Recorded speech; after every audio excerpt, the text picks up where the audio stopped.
Is it recording? It's about to start. I promise it's about to start. Cool. I think it should be recording now. Let me make sure.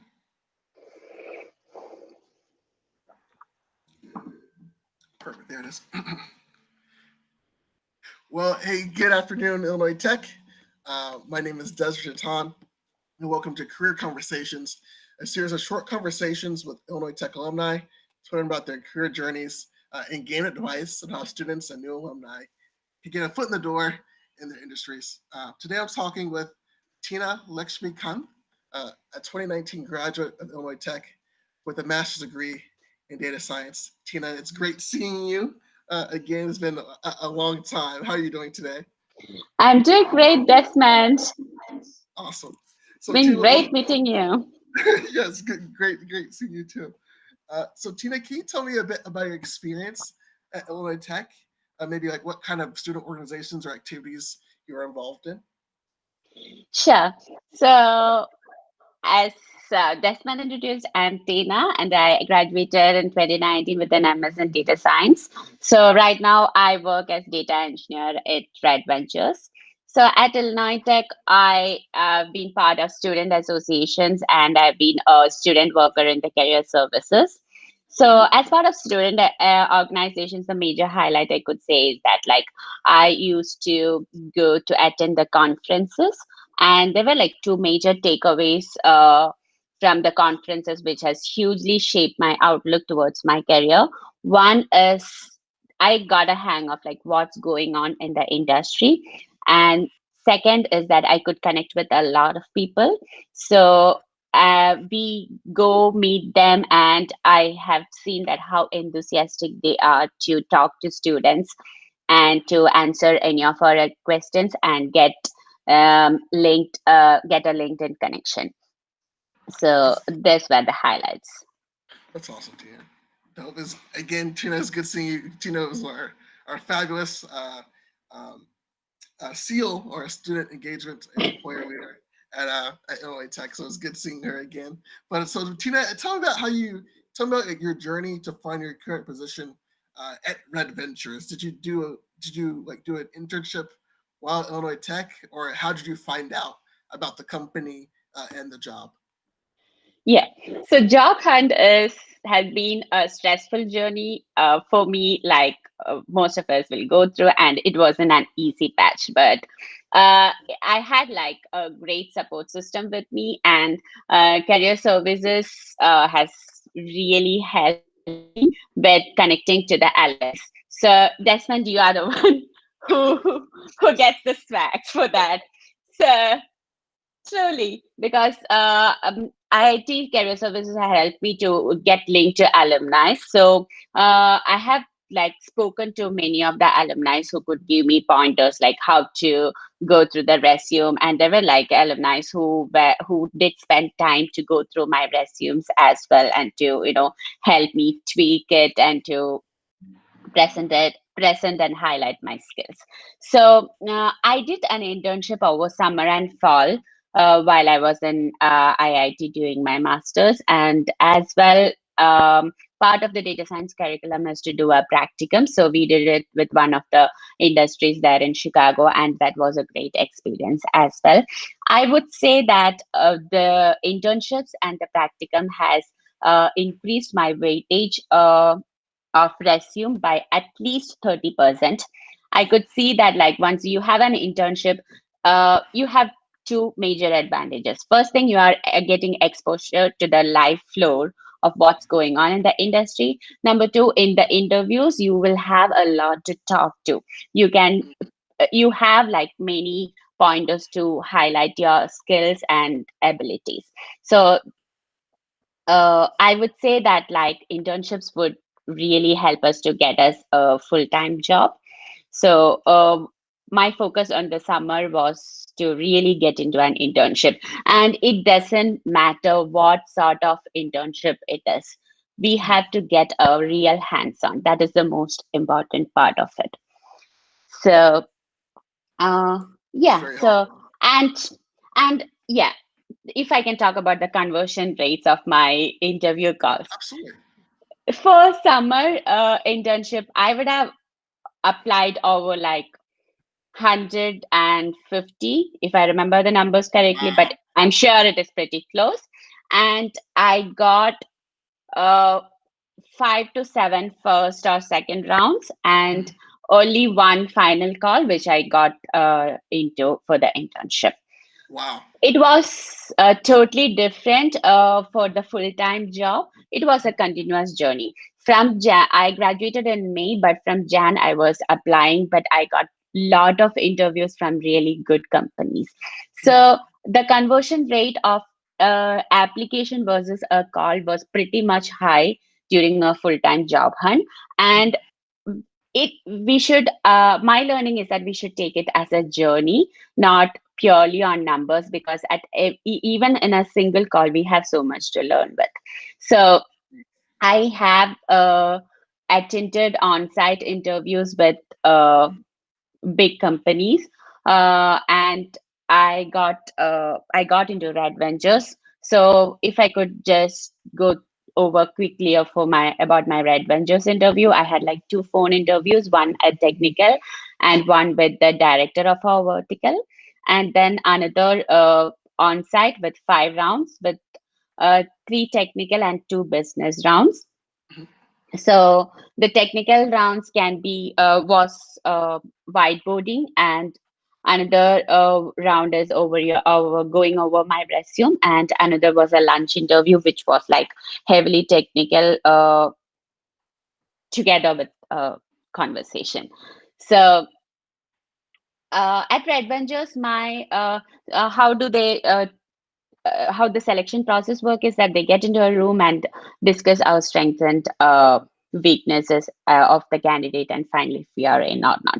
So what I heard from the review is that like i I had a whiteboarding round, a sequel round, which I bombed, but but like they saw that like I have a growth potential within the company, and they wanted to offer me the position. And when I'm offered and when I'm in, those the traits which I have been like pointed to while I got into Red Ventures still holds. And here like I have like moved into several roles within. This has been like over 1.5 years in Red Ventures, and this is my first job.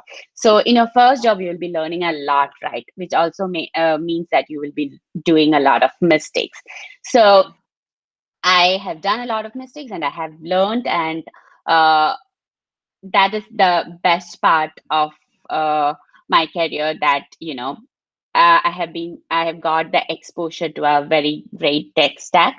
Mhm. um, so I did also I want to say that like I did graduate in data science, where like we have almost equally streamed towards data engineering and data science, which is a great part of the IIT curriculum.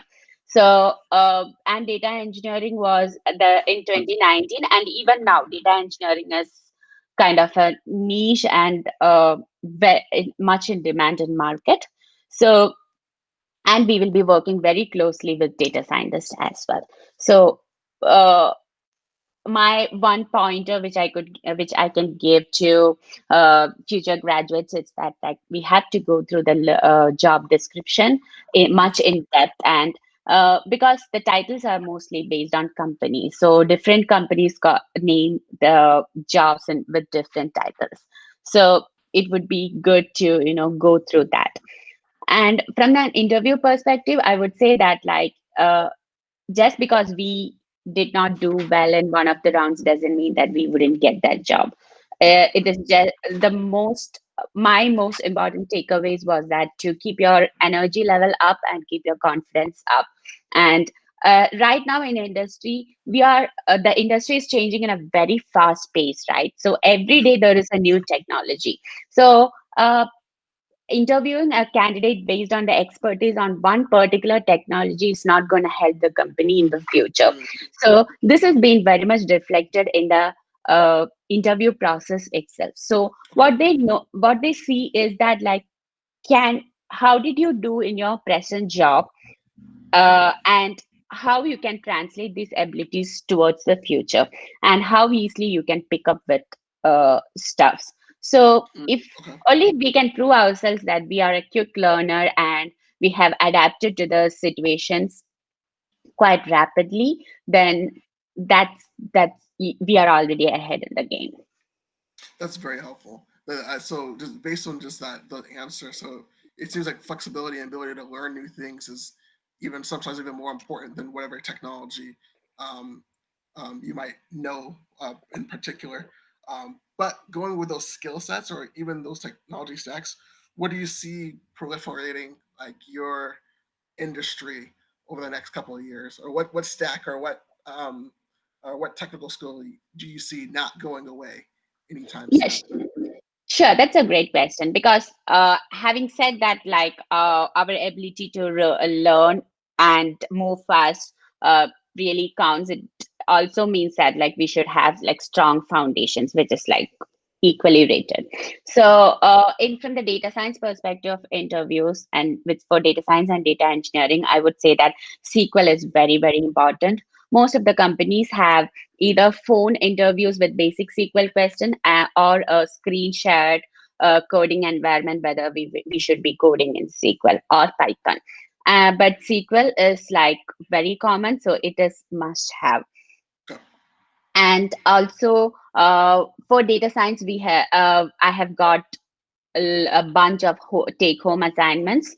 So in take home assignments, they were what I have seen, the trend is that at least at the time where I was interviewing, it would be like very straightforward data sets. Okay. So they don't want they are not looking for the just a stereotype answer from us. They want to see like how innovative we get to, and how insightful are our derivations from the data itself. So that is more of a skill, and that comes more with practice.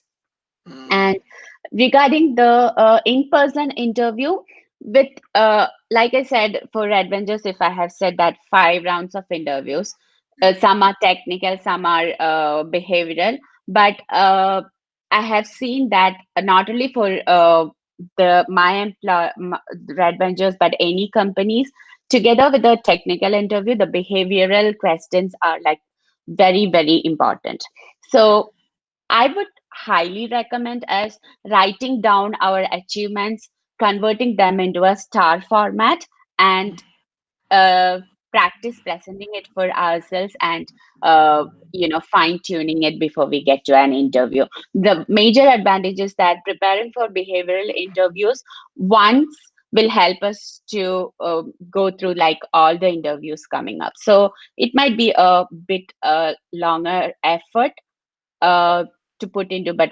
I can assure you it is totally worth it. That's awesome, team. That's great advice. So for the as Tina said, the STAR method. STAR is like an acronym that stands for situation, task, action, or result. So that's very key, Tina, in terms of being able to talk about your achievements using that format is going to help a lot. So that's really great insight. So Tina, like what, especially at your in your role right now, what resources have you used that helped you in your career? It could be books or podcasts or industry magazines or even conferences that you go to that have really helped you grow as a data scientist or data engineer. Number one is Stack Overflow. So we should be able to. So I read this interesting quote that you are paid to find the right code from the Stack Overflow and paste it. So basically, we are paid for copy and paste. That is very much true. So, and I figure that that's not that very easy to do. So to figure out like what we exactly need, and find out what is to be copied and pasted is like, so that comes with a lot of practice. So that's like one part of like on the job stuff. But I always read Medium posts and towards data science and KD Nuggets. So KDI Nuggets is a very useful resource. Like I did attend an interview for one of the major consulting companies, and the interview was totally based on the KD Nuggets article. Mm, And so medium and towards data science is like the regular posts like which we go through so that like we can keep updated about it. And to now I work majorly in Spark, Scala, and Databricks with AWS infrastructure. So in Spark, with every version, we have like lot of optimizations coming in. So I go through the Spark articles and the Databricks articles. I do attend Databricks Summit.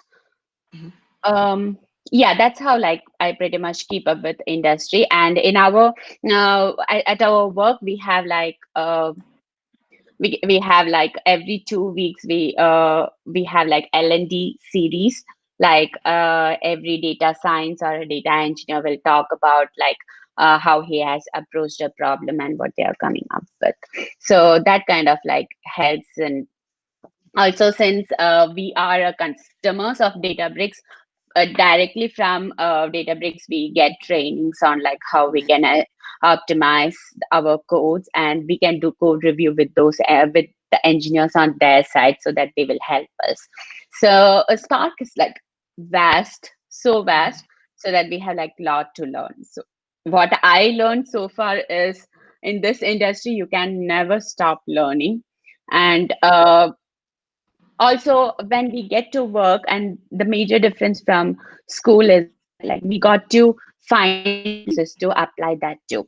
For that Yeah, we should really look into like the ventures in within our work and team to apply them. So that mhm. is how we can grow at the job. That's very helpful. And then the last question for this conversation: what would be one piece of practical advice you would give a um, a May 2021 graduate to land their first job? Never give up, Let's go on. because I had moments during my job hunt, like Desmond will know it better than anyone. Like I have like went down in flames. So like I said before, like with every single call, you have something to take away with. You have something to walk with. So that we may apply for like hundreds of jobs. Finally, end of day, we need only that one job, right? That is gonna Yes. that is gonna make the path straight. So be confident and never give up, and keep practicing the technical skills. How much ever I can't stress more about communication. So we have to be like, you have to prove that you are the person they want to work with.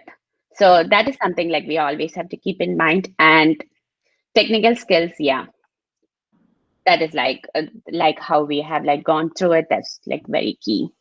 That's awesome. Tina, do you have a favorite resource you use to practice your technical skills? I used to use HackerRank and LeetCode. So most of the companies now they lean into lead code problems. So what I have heard from my friends is that even the bigger companies will get like straight lead code problems to solve.